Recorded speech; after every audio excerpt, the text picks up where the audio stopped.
हमने receipt and payment account के बारे में हमने पहले भी बताया है। देखिएगा, not for profit organisation receipt and payment account खोलता है जिसका फॉर्मेट ये है। फॉर्मेट क्या है आप देख रहे हैं, ये रिसीट है और ये पेमेंट है। So receipt and payment account is a summary of the cash book without date column. ध्यान रखिएगा, इसमें डेट कॉलम नहीं है। आपको दिख रहा है ना, रिसिट एंड पेमेंट, लेकिन रिसिट अमाउंट, पेमेंट अमाउंट यही है, लेकिन इसमें क्या नहीं है, डेट का कॉलम नहीं है। तो आप कह सकते हैं कि receipt and payment account cash book का समरी है। किसका समरी है? कैश बुक का समरी है। It is an elementary form of accounts. It is an elementary form of accounts commonly adopted by not for profit making organization, यानी कि जो not for profit making concern है इसको use करता है। अब बात आती है, ये कई बार आपको बोल चुका हूं कि नॉट फॉर प्रॉफिट ऑर्गेनाइजेशन क्या होता है। नॉट फॉर प्रॉफिट ऑर्गेनाइजेशन सच है, आप देख सकते हैं क्लब है, हॉस्पिटल है, सोसाइटीज है, टेम्पल्स है, चर्चेज है, ये सारे नॉट फॉर प्रॉफिट ऑर्गेनाइजेशन हैं। लेकिन इनको जीने के लिए, इनको चलने के लिए, इनको रहने के लिए ऑपरेशन करना पड़ेगा और सरप्लस एंड डेफिसिट का पता लगाना पड़ेगा ताकि अगली बार की प्लानिंग कर सकें। सो for presenting periodically the result of their working, it consists of a classified summary of cash and bank receipt and the payment over a certain period together with a cash balances at the beginning and the closing period. ध्यान रखिएगा कि receipt and payment account के जो शुरुआत में होगा वो opening balance होगा और एंड में जो आएगा वो क्लोजिंग बैलेंस होगा। तो एक बात ध्यान रखिएगा, जब आप ओपनिंग बैलेंस शीट बनाएंगे तो रिसीट एंड पेमेंट अकाउंट के ओपनिंग कैश बैंक, यानी जहां जहां कैश या बैंक है वो सारे आप लेके आएंगे, एंड जो रिसीट एंड पेमेंट में जो क्लोजिंग है ऑफ कोर्स वो क्लोजिंग बैलेंस शीट में जाएगा। इसको अच्छी तरह से आप समझिएगा। सो ध्यान से इसको देखिएगा। The receipt are entered on the left hand side and the payment on the right hand side, so same side as those on which appear in the cash book. तो आपने आराम से देखा कि जो कैश बुक में appear हो रहा है वही चीज यहाँ पे है। रिसिट जो है वो लेफ्ट साइड में है एंड जो पेमेंट है वो राइट साइड में है। जैसे कैश बुक है वैसे ही है, बस एक बात अंतर समझिएगा कि कैश बुक और रिसिट एंड पेमेंट अकाउंट में एक डिफरेंस जो आएगा वो डिफरेंस ये होगा, वो डिफरेंस ये होगा कि कैश बुक में एक एक डेट का ट्रांजैक्शन होता है, जबकि रिसिट एंड पेमेंट में समरी का पूरा समरी होता है, यानी कि साल में उस आइटम पे कितने खर्च हुए हैं वो टोटल आते हैं। And the payment on the right side आपने देख लिया, it is the same side of what it appears in the cash book. So receipt and payment account include करता है, देखिएगा ये बहुत इंपॉर्टेंट लाइन है, receipt and payment account includes the term relating to all period और all types. तो यहाँ underline word है ऑल पीरियड और ऑल टाइप्स। ये किसी भी पीरियड का आइटम को इन्वॉल्व करता है और किसी भी टाइप का है। ये वर्गीकरण नहीं करता, ये क्लासिफाइड नहीं करता कि ये कैपिटल नेचर का है या रेवेन्यू नेचर का है या कौन सा नेचर का है, ये बिल्कुल नहीं करता। ये एक ही भाषा समझता है कि ये पेमेंट हुई है तो कैश का पेमेंट हुआ है। ये आउटस्टैंडिंग की भाषा नहीं समझता, ये प्रीपेड का भाषा नहीं समझता, ये कुछ भी नहीं समझता है। अगर हम बताएं कि फीचर क्या है, रिसीट एंड पेमेंट अकाउंट का फीचर क्या है, तो इसके फीचर 5 हैं। ये 5 फीचर ध्यान रखना। Feature number 1, it is the summary of the cash and bank transaction like cash book. Like cash book, all the receipt, capital or revenue are debited. Similarly, all the expenditure, capital or revenue are credited. Simple. ये segregate नहीं करता revenue item and capital item को। Second feature है, it starts with the opening cash and bank balance and also ends with their closing balances, यानी कि opening और closing bank balance आपको receipt and payment account में दिखेगा। Third feature है the account is usually not a part of the double entry system. ये double entry part का system नहीं है।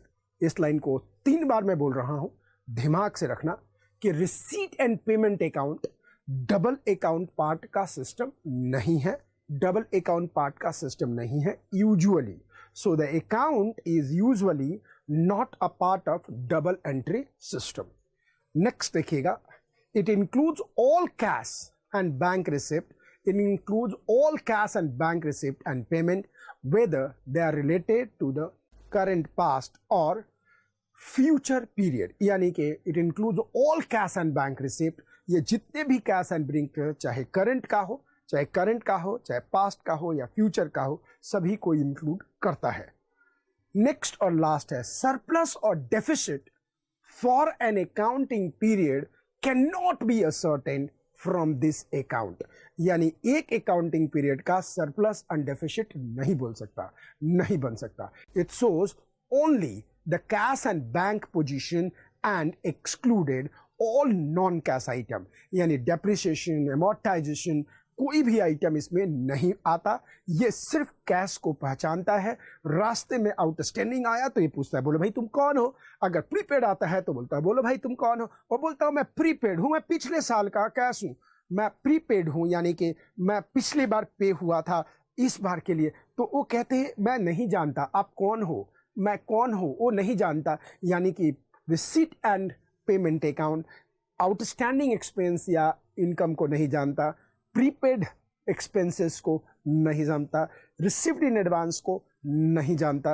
ये कहता है कैश में बात हुई है, कैश में बात होगी, बात बरोबर। That is all about the things. इसके पहले कि हम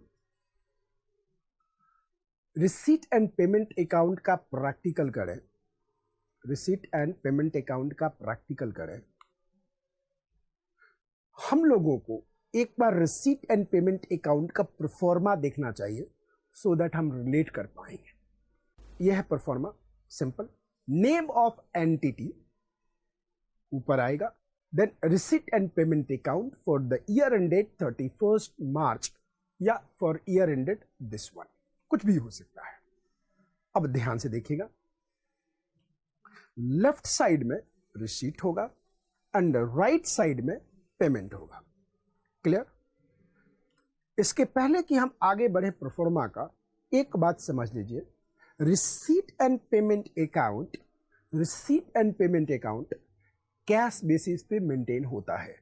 इसको नहीं पता कि आउटस्टैंडिंग क्या होता है, इसको नहीं पता प्रीपेड क्या होता है, इसको नहीं पता एडवांस में रिकवर क्या होता है और एडवांस में पेमेंट क्या होता है, इसको कुछ नहीं पता। इसको पेमेंट का मतलब पता है, जो भी इनकम आएगा वो उसी साल में उसको ले लेगा, जो भी खर्चा जाएगा उसको उसी साल में दे देगा। तो कहने का मतलब है कि अब अगर आप रिसीट एंड पेमेंट अकाउंट से इनकम एंड एक्सपेंडिचर अकाउंट में जाएंगे बनाने के लिए, तो आपको ध्यान देना पड़ेगा कि अगर प्रीवियस ईयर का इनकम इस ईयर में उसने ले लिया है, प्रीवियस ईयर का इनकम इस ईयर में अगर उसने ले लिया है, तो इस ईयर के इनकम से आपको निकालना पड़ेगा। अगर इस ईयर का इनकम नहीं लिया गया है, चूंकि ये कैश बेसिस पे है, तो इस ईयर के इनकम को आपको जोड़ना पड़ेगा। यानी कि ध्यान रखना कि receipt and payment account cash basis पे मेंटेन होता है। इसको टाइम से कोई लेना देना नहीं, नेचर से कोई लेना देना नहीं। ये रेवेन्यू नेचर का है, ये कैपिटल नेचर का है, ये करंट ईयर का है, ये प्रीवियस ईयर का है, ये नेक्स्ट ईयर का है। इससे कोई लेनो देनो नहीं है। बात समझ में आई? सिंपल। पैसा आया रिसीट में डालो, पैसा गया पेमेंट में डालो, सिंपल। तो ये है रिसीट, ये है अमाउंट, ये है पेमेंट, ये है अमाउंट। That's clear. रिसीट में हम देखते हैं ध्यान से, टू बैलेंस बीडी, ये ओपनिंग बैलेंस है। रिसीट में आप देखेंगे टू बैलेंस बीडी, ये ओपनिंग बैलेंस है। ओपनिंग बैलेंस में क्या आएगा? Cash in hand. और क्या आ जाएगा? Cash with bank, cash with bank, right. अब और क्या हो सकता है जो आएगा हेडिंग से? टू सब्सक्रिप्शन, कब का? करंट, पास्ट, फ्यूचर, कभी भी का। To entrance fee, to membership fee, to sales of food stuff, to legacy, to donation, to sale of fix asset, to कुछ भी जो बैंक आया यहां लेने का। तो इस तरह से ये पीरियड टोटल हो जाएगा। अब पेमेंट साइड में क्या आएगा? बाय सैलरीज, सैलरी का पेमेंट हुआ, बाय सैलरीज। बाय वेजेज, कोई भी पेमेंट किसी भी हेडिंग के लिए करता है। By rent and taxes, by electricity, by newspaper, right, by purchase of food stuff, कुछ भी परचेज करता है। By general expenses, by club pavilion, by building, कोई भी खरीदे, उसको कोई नेचर नहीं है, रेवेन्यू नेचर, कैपिटल नेचर, कुछ भी नहीं, कुछ भी खरीदता आएगा। बाय स्पोर्ट्स इक्विपमेंट, अगर स्पोर्ट्स क्लब है तो by sports equipment, by bank charges, और फिर आएगा बाय बैलेंस सीडी, यानी कि क्लोजिंग है। यानी कि closing that is cash in hand and cash in bank, cash in hand and cash in bank, that because what? The total. So total and total, that's how the things happens. This is the point. So मुझे लगता है कि अब आपको समझ में आ गया कि रिसिट एंड पेमेंट अकाउंट का नेचर क्या है एंड प्रोफॉर्मा क्या है। और अब हम करते हैं एक प्रैक्टिकल क्वेश्चन जिससे हम समझ सकते हैं अच्छी तरह से कि रिसिट एंड पेमेंट अकाउंट हम कैसे बनाते हैं। एक बात ध्यान रखना, अच्छी तरह से समझना, बिकॉज सवाल में कई बार आपको रिसिट एंड पेमेंट अकाउंट बनाने के लिए बोलेगा इनकम एंड एक्सपेंडिचर अकाउंट से, एंड कई बार बोलेगा रिसिट एंड पेमेंट अकाउंट से आपको बनाना है what? Income and expenditure accounts. Is that clear? That's the point what we understand. So मुझे लगता है कि बैकग्राउंड आपको समझ में आ गया। अब बैकग्राउंड होने के बाद हम एक क्वेश्चन से इसको करते हैं, और क्वेश्चन समझने के बाद हम आगे बढ़ते हैं कि what is it all about. So this is a practical question 1। The receipt and payment for the Swaraj club for the year ended March 31st, 2016 वर। ध्यान से, ये क्लब का है receipt and payment account. The receipt and payment for the Swaraj club for the year ended 31st March 2016 were entrance fee ₹300, membership fee ₹3,000, donation for the club pavilion ₹10,000, food staff sale 1,200, sales and wages 1,200, purchase of food stuff 800, construction of club pavilion 11,000, general expenses 600, rent and taxes 400, bank charges 160, cash in hand April 1st 200, March 31st 350, cash at bank April 1st 400, March 31st 590.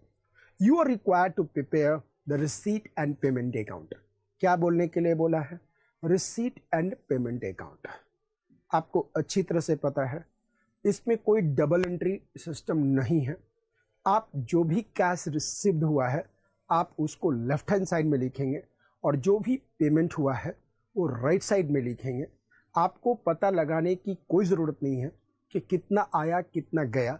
जैसे आप देख सकते हैं कि इसी question में donation आया है पेविलियन के लिए 10,000, लेकिन इसी के लिए खर्चा कितना हुआ है 11,000। तो ये आप सवाल नहीं पूछ सकते कि जब आया ही 10 था तो 11 गया कैसा, चूंकि ये रिसीट एंड पेमेंट अकाउंट है, ये कहता है कि यही होगा। ये बिल्कुल सेग्रीगेट नहीं करता कि ये एसेट नेचर का खर्चा है या रेवेन्यू नेचर का खर्चा है। ये कहता है कि खर्चा है तो खर्चा है। आपने इस क्वेश्चन को अच्छी तरह से देख लिया। अब आराम से आप एक काम करो, रिसीट एंड पेमेंट अकाउंट हम बनाते हैं, और receipt amount and payment account को बनाते हुए समझने की कोशिश करते हैं। तो यह है सॉल्यूशन। टॉप पे हम लिख रहे हैं Swaraj club receipt and payment accounts for the year ended 31st March 2016। ये फॉर द ईयर एंडेड 31 मार्च 2016 है जो यहाँ पे बनता है। डेबिट साइड में आप देखा रिसिप्ट, फिर आपने देखा अमाउंट, और फिर देखा आपने पेमेंट, और फिर देखा आपने अमाउंट। अब एक काम करते हैं, आपको एक चीज़ बस ध्यान रखनी है कि कहाँ पे क्या जा रहा है, आप वैसे ही इसको करिएगा, बात खत्म हो गई। ठीक है जी, बहुत बढ़िया बात है। अब क्वेश्चन में सबसे पहले एक बात ध्यान रखिएगा कि डेबिट का शुरुआत कैश एंड बैंक बैलेंस से होगा, एंड पेमेंट साइड का अंत किससे होगा? कैश एंड बैंक से होगा। अब एक काम करते हैं, आप क्वेश्चन देखिए, अब क्वेश्चन यहाँ पे आ गया, देख लीजिए, और ये सामने बिल्कुल रिसीट एंड पेमेंट अकाउंट आपको दिख रहा है। अब आपको सिर्फ क्वेश्चन पढ़ के ध्यान रखनी है। क्वेश्चन में कहता है कि cash in hand on April 1 200, चलो जी, to balance brought down opening balance, cash in hand 200, cash at bank 400, cash at bank 400। ये आपका पढ़ा आ गया पूरा अच्छा से। हम एक काम और भी करते हैं कि हमारा बैलेंस दिया हुआ है क्लोजिंग बैलेंस, क्लोजिंग बैलेंस देख लीजिएगा अप्रैल 1 को, मार्च 31 को, तो ये पेमेंट साइड में लिख देते हैं by closing balance cash 350 and cash in hand 350 and cash in bank 590, cash in bank 590। कहाँ से आ रहा है आप देख रहे हैं, ब्लिंक कर रहा है ये, यानी कि हमने कैश के ट्रांजैक्शन को पहले ले लिया, राइट। अब हम एक काम करते हैं, सिंपल जो क्वेश्चन हमारे पास ऊपर है हम उसी क्वेश्चन को आगे लेके चलते जा रहे हैं। क्वेश्चन देखिए, क्वेश्चन क्या कहता है, for the year ended March 31 2016 were entrance fee rupees how much? 300। Entrance fee कितना है आपके पास? 300। Okay, entrance fees is 300। Okay, तो जैसे जैसे आता है वैसे वैसे हम डालते चले जा रहे हैं। अब बताओ एंट्रेंस फी क्या है? ये क्लब है तो रिसीट हुआ, तो हम क्या करेंगे, डेबिट के साइड में लिखेंगे to entrance fees, to entrance fee how much? 300। चलो जी, काम हो गया। क्वेश्चन में फिर देखो, मेंबरशिप फी कितना है? 3000। मेंबरशिप कितना है? 3000। चलो जी, ये रिसीट हुआ तो रिसीट में लिखेंगे टू मेंबरशिप फी 3000। कहां से आ रहा है आप देखिए, मेंबरशिप फी हाउ मच? 3000। आगे क्वेश्चन में फिर से पढ़ते हैं आगे। ये कहता है donation for the club Pavilion 10,000। Donation क्या है? रेवेन्यू है। रिसीट है या पेमेंट है? रिसीट है, तो रिसीट साइड में आ गया to donation of club pavilion how much coming? 10,000। चलो जी, ये भी आ गया 10,000। अब आता है फूड स्टाफ सेल्स 1200। तो 1200 जो फूड स्टाफ सेल है ये क्या है? रेवेन्यू है। तो हम क्या करेंगे, इसको हम फिर से रिसीट साइड में लिखेंगे टू, क्या लिखेंगे? To food staff sale, to food staff sale how much? 1200। To food staff sale how much coming? 1200। That's clear, 1200। अब आगे हम क्वेश्चन पढ़ते हैं, salary and wages how much? 1200। ये क्या है? पेमेंट है, तो पेमेंट साइड में लिखेंगे by salary and wages how much? 1200। By salaries and wages 1200, रखे, बाय सैलरीज एंड वेजेस 1200। अब देखिए क्वेश्चन में हम आगे बढ़ते रहते हैं। आगे कहता है purchase of food staff 800। Purchase of food staff ये सब, तो ये क्या है? पेमेंट है, तो हम क्या लिखेंगे? By purchase of food stuff, by purchase of food stuff how much? 800। By purchase of food stuff how much? 800। बहुत बढ़िया, बहुत बढ़िया। देन आता है construction of club pavilion rupees 11,000। Construction of club pavilion how much? 11,000। तो ठीक है जी, by club pavilion how much? 11,000। How much coming? 11,000। ये कितना हो गया? 11,000। ये पेमेंट जा रहा है। फिर आता है, आप आगे देखते जा रहे हैं, जनरल एक्सपेंसेस 600। तो क्या लिखेंगे? Bye general expenses 600। Bye general expenses 600। ऊपर फिर से देखिए क्वेश्चन में आ रहा है rent and taxes how much? 400। तो ये पेमेंट है, by rent and taxes how much? 400। Bye rent and taxes 400। फिर आता है bank charges how much coming? Bank charges 160। Bank charges कितना है? 160। सो बाय बैंक चार्जेस 160। ये आपके 160 आ गया। बैलेंस शीट ऑलरेडी दिया हुआ है, हाउ मच? पहले ही हम लिख चुके हैं, देखिएगा cash in hand how much? 350 and cash in bank how much? 590। तो ये रिसीट एंड पेमेंट आ गया। अगर ये कैश इन हैंड ना दिया होता या कैश इन हैंड दे दिया होता, कैश इन बैंक ना दिया होता, तो ये बैलेंसिंग फिगर होता, ये बैलेंसिंग फिगर होता, ये बैलेंसिंग फिगर होता। लेकिन एक बात ध्यान रखिएगा अच्छी तरह से, क्योंकि ये दे दिया है तो इसका मतलब टैली होना चाहिए। तो हमने दोनों साइड को टैली किया, तो हमने देखिए अब डेबिट साइड को हम टैली करते हैं। 200 plus 400 plus 300 plus 3000 plus 10,000 plus 1200 equal to 15,100। क्या ये टैली हो गया? बिल्कुल टैली हो गया। अब हम पेमेंट साइड को देखते हैं। पेमेंट साइड को देखिए, आप देख रहे हैं 1200, 800, 11,000, 600, 400, 160, 350, 590।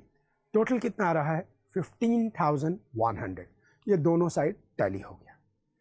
तो रिसिप्ट हम डेबिट साइड में दिखाते हैं और पेमेंट हम किस साइड में दिखाते हैं? राइट साइड में दिखाते हैं। ये बाय एंड लार्ज इसमें डबल अकाउंटिंग सिस्टम का कोई सिस्टम नहीं होता, लेकिन आप ध्यान रखिएगा रिसिप्ट लेफ्ट साइड में होता है एंड पेमेंट राइट साइड में होता है। I hope you understand, right? अब हम आपके पास देखते हैं कि रिसीट एंड पेमेंट में आगे क्या चीज होती है, कैसे होती है। So we are going to understand of this limitation of receipt and payment account. क्या होता है? What is the limitation of receipt and payment account? Receipt and payment account क्या होता है? सो ध्यान देखिएगा, लिमिटेशन क्या होता है, नॉट क्या होता है, लिमिटेशन क्या होता है। देखिएगा, from the study of the above, जो अकाउंट आपने देखा है, it will be apparent that the increase in cash and bank balances at the end of the year as compared to those in the beginning does not truly represent the surplus for the year, since it does not take into account the cost of construction of the pavilion, which is in the excess of donation receipt, the outstanding subscription or those which are collected in advance, etc. Ordinarily, one must ascertain whether for a current year income is sufficient to meet the current expenses or not. Since the receipt and payment account includes item relating to all period or all type, it does not serve the purpose mentioned above. That means आपको every year का deficit कितना हुआ या surplus कितना हुआ आप नहीं निकाल सकते, क्योंकि ये साफ कहता है कि मैं आउटस्टैंडिंग को नहीं पहचानता हूं, ये साफ कहता है कि मैं प्रीपेड को नहीं पहचानता हूं, ये साफ कहता है कि मैं रेवेन्यू नेचर की परिभाषा नहीं जानता, मैं कैपिटल नेचर की परिभाषा नहीं जानता, मैं नहीं जानता तो नहीं जानता, ये बात ये कहता है। तो ये बात समझिएगा, क्योंकि ये एक्रूअल बेसिस पे नहीं है, तो ये सरप्लस नहीं देता, ये डेफिसिट नहीं देता, ये इसकी सबसे बड़ी लिमिटेशन है। ये साफ कहता है, ये कई बार मैं बोलते हुए आ रहा हूं, ये साफ कहता है कि भाई एक्रूअल बेसिस में वो बोलता है आउटस्टैंडिंग हूं, तो बोलता है आउटस्टैंडिंग के हुए मेरे को पता ना है, मैंने को पता ना है, ऐसा बोलता है। क्योंकि इसके सॉफ्टवेयर में डिजाइन नहीं है। ये आउटस्टैंडिंग इनकम को रिजेक्ट कर देगा, ये आउटस्टैंडिंग एक्सपेंस को रिजेक्ट कर देगा, ये आउटस्टैंडिंग प्रीपेड एक्सपेंस को रिजेक्ट कर देगा, ये एडवांस पेड को ये रिजेक्ट कर देगा, ये रिसीव्ड इन एडवांस को रिजेक्ट कर देगा। ये सिंपल कैश की भाषा समझता है, ये उसके अलावा और किसी पे काम नहीं करता। ये सही, ये बहुत बड़ी लिमिटेशन है। किसकी? ये लिमिटेशन है रिसीट एंड पेमेंट अकाउंट का। तो अच्छी तरह से इसको समझिएगा। ये कहता है account is not favored except where the activities of the organization, the result of which are to be exhibited, are simple and modest, involve no carryover from the one period to the next period, and it has no asset apart from the cash balances, and it doesn't have any liabilities column. So ये इसका limitation है कि ये भाषा नहीं समझता, ये चीज़ें नहीं समझती और इसको लेकर के ये आगे नहीं बढ़ता है। सो ये अगर आपसे पूछा जाए कि शॉर्ट में बताया जाए कि क्या लिमिटेशन है रिसीट एंड पेमेंट अकाउंट का, तो आप सिंपल बोलेंगे, चूंकि ये एक्रूअल पे नहीं होता, ये आउटस्टैंडिंग और प्रीपेड को नहीं समझता, ये रिसीव्ड इन एडवांस को नहीं समझता, तो इसके कारण यानी इस मेथड के कारण अपन लोग कभी भी सरप्लस या डेफिसिट नहीं निकाल सकते, बैलेंस शीट नहीं बना सकते। तो ये छोटे से एक लेवल पे सही है, जस्ट रिसीट एंड पेमेंट को समझने के लिए। तो एक बहुत छोटी सी बात यहाँ पे ये आता है। अब बहुत बार आपको लगता होगा कि क्या नॉट फॉर प्रॉफिट ऑर्गेनाइजेशन में क्या ट्रायल बैलेंस नहीं बनता? बन सकता है, क्यों नहीं बनता है, ऐसा कोई दिक्कत नहीं है। So don't understand the receipt and payment account is a substitute और समथिंग लाइक दैट, ऐसा कुछ भी नहीं है। So receipt and payment account में आप देखते हैं लेफ्ट साइड में क्या होता है, रिसीट होता है, एंड राइट साइड में क्या होता है, आप पेमेंट होता है। और इरेस्पेक्टिव ऑफ द पीरियड और इरेस्पेक्टिव ऑफ द नेचर, अगर रिसीट है तो रिसीट साइड में आएगा, एंड अगर ये पेमेंट है तो पेमेंट साइड में आएगा। ओपनिंग से शुरुआत होगा कैश एंड बैंक से, और क्लोजिंग से भी कैश एंड बैंक से। तो मुझे लगता है कि फेयरली आपको रिसीट एंड पेमेंट अकाउंट का नेचर समझ में आ गया। So is it okay? Fine. If you are really clear, tell your friend about the any time classes.